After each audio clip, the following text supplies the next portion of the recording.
আজ চলে গেছিলাম শ্রাদ্ধ বাড়ির অনুষ্ঠানে।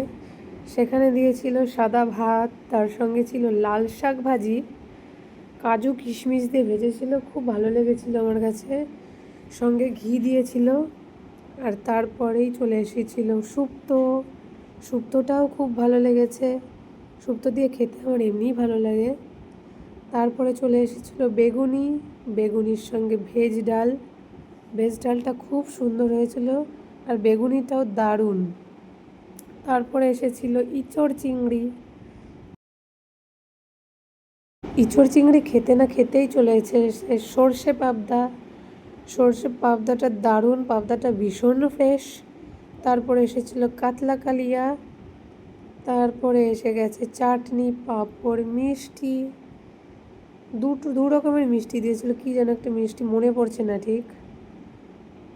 আর দিয়েছিল রসগোল্লা, দই, হাজমোলা। খুবই ভালো লেগেছে।